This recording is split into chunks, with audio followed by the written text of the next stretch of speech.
invest for as little, as $10 if you want.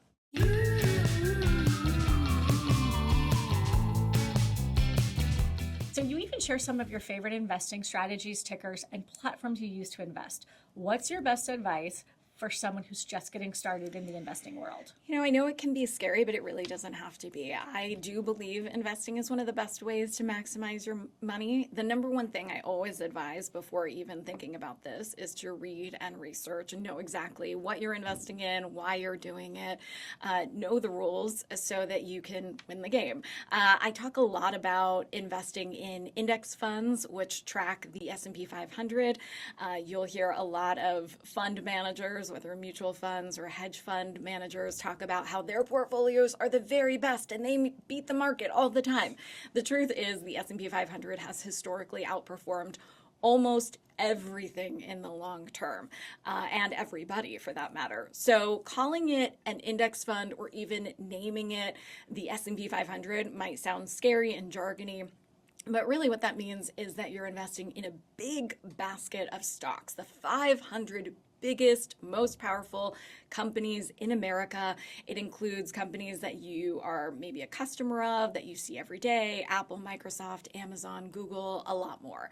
A lot of times investing in a big basket of stocks will lower your risk because you're not just counting on one specific company. If one of those companies takes a dive while the other ones stay the same or even rise, it hurts a little less because you have your money basically spread out in a lot of different baskets. It's important to know that you can't invest directly into an index, but you can invest in ETFs or exchange traded funds that track the index. So essentially ETFs are put together by investment companies to give people a chance to put their money into what mimics that index, what that index is doing. And one of my favorite things about ETFs is that you don't have to buy the whole share. You can just buy a fraction of a share. You can buy it for as little as $10 if you want.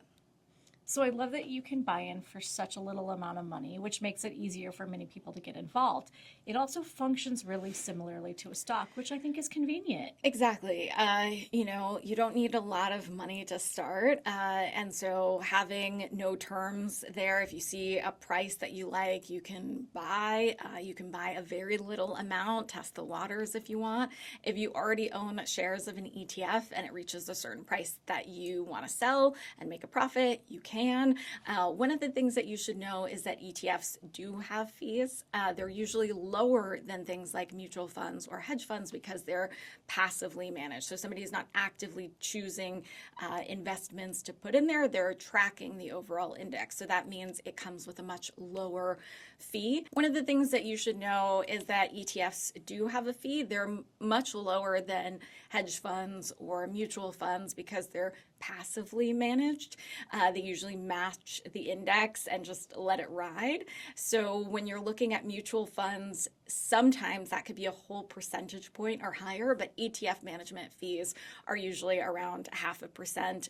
Some of the bigger funds actually can be like 0.02% or 2 basis points if they have a huge pool of investors. Well, that's good to know. So I just want to do kind of like a side-by-side comparison. So we talked about ETFs and index funds. Can you kind of simply communicate the difference between the two? Well, I would think of an index fund as the overall umbrella. So index funds come in 2 different varieties, mutual funds and ETFs. So ETFs function kind of like a stock. You can buy and sell during market hours. The mutual fund variety, you can only buy once a day. Another difference is that some mutual fund index funds have a minimum investment, while if you're buying an ETF index fund, you can invest for as little, as $10 if you want. Thanks for sharing all of that knowledge. I learned a lot in this conversation. Okay, I'll admit I didn't know all of those details, so it's great to hear how we can really simplify and make it easy to understand. I don't have to read a huge book to figure out all that, so I appreciate it.